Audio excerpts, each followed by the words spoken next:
S M সুলতান বাংলাদেশের একজন স্বনামধন্য চিত্রশিল্পী।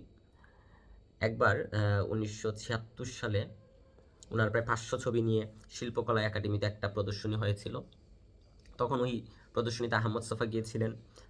আহমদ ছফা ওই ছবিগুলো দেখেছিলেন এবং উনি প্রায় অভিভূত হয়েছিলেন। তখন এস এম সুলতানের চিত্রকর্ম এবং এস এম সুলতান সম্পর্কে ওনার মনে একটা অন্যরকম ভালো লাগা কাজ করছিল। ওই ভালো লাগা থেকেই উনি চিত্রশিল্পের সাথে সংশ্লিষ্ট ব্যক্তিদের কাছে গিয়ে যখন এস এম সুলতানের ব্যাপারে কথা বলতে গিয়েছিলেন, তখন উনি অদ্ভুতভাবে একটা জিনিস লক্ষ্য করছিলেন।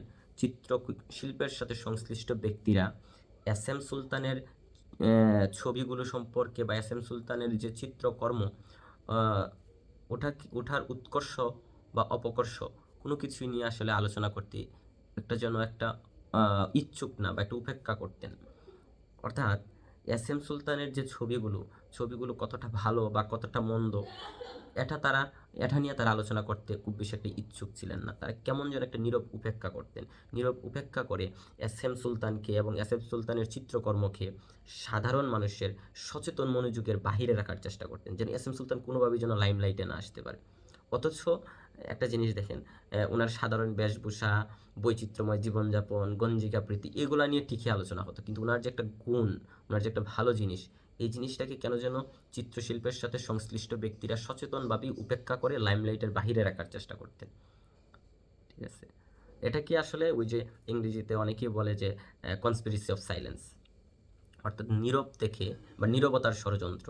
অর্থাৎ কোনো একটা পার্টিকুলার বিষয়ে নীরব থেকে একটা ষড়যন্ত্র করা, যেন ওই পার্টিকুলার বিষয়টা যেন কখনোই জনসম্মুখে না আসে, সাধারণ মানুষের সচেতন দৃষ্টিতে না আসে।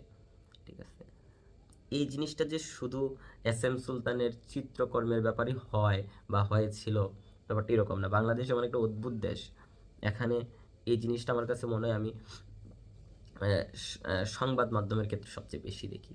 আপনি একটা জিনিস একটু লক্ষ্য করেন, যখন জুলাই বিপ্লব হলো তখন কয়টা সংবাদ মাধ্যম এটাকে খুব ঢালাওভাবে প্রচার করেছে? সরি, সবাই নীরব থাকার চেষ্টা করেছে এবং ওই বিষয়টাকে সাধারণ জনগণের দৃষ্টির বাহিরে রাখার একটা চেষ্টা করেছে, কিন্তু তারা পারেনি তার একমাত্র কারণ সোশ্যাল মিডিয়া। ঠিক আছে, এই সামাজিক যোগাযোগ মাধ্যমের কারণে পারেনি। কীভাবে দেখেন, এই এরকম অনেক ঘটনা আছে, তার মধ্যে যদি মানে যে ঘটনাগুলো সবাই জানে এখন, যে হেফাজতের যে শাপলা চত্বরের ঘটনাটা ছিল, ওইটা সম্পর্কে খুব কম সংবাদ মাধ্যমে আসলে প্রচার প্রচারণা চালিয়েছে। সর্বশেষ রংপুরে যে হিন্দুদের একটা সমাবেশ হলো, অদ্ভুতভাবে আমি লক্ষ্য করেছি, সারা দিন গিয়েছে, রাত্রে 9টা পর্যন্ত একটা সংবাদ মাধ্যমও ওই বিষয়ে বিন্দু পরিমাণ কোনো কথা বলেনি। কেমন যেন নীরব থেকে একটা নীরব ষড়যন্ত্র করে রংপুরে একটা কিচ্ছু হচ্ছে, এটাকেই যেন তারা একটা ধামাচাপা দেওয়ার চেষ্টা বা সাধারণ মানুষের দৃষ্টির বাহিরে রাখার চেষ্টা করছিলেন।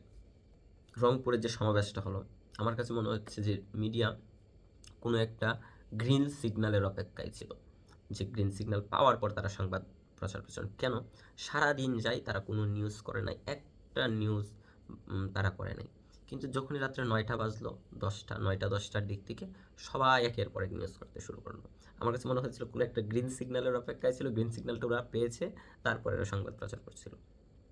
যাই হোক, এখন এটাই হচ্ছে, মানে এটাই কিন্তু তারা চাচ্ছিল। এছাড়া আরও জিনিস দেখেন, আচ্ছা প্রচার যে করছে, তাও এখানে একটু অদ্ভুত রকমের জিনিস আছে।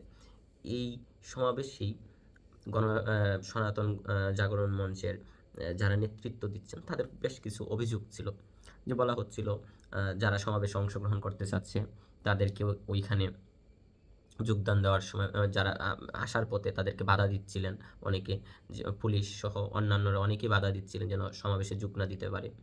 ইভেন অনেকের উপর আক্রমণ হচ্ছিল। এবং আরেকটা বড় অভিযোগ ছিল, আমি অভিযোগই বলছি কারণ এগুলো যেহেতু প্রমাণিত না, এবার আমি অভিযোগই বলতেছি। আরেকটা বড় অভিযোগ ছিল ওই দিন নাকি রংপুরে নেটওয়ার্ক ডাউন করে দেওয়া হয়েছিল। তো এই যে ওনারা অভিযোগ করলেন, আমি মোটা থেকে 3টা অভিযোগের কথা বলি।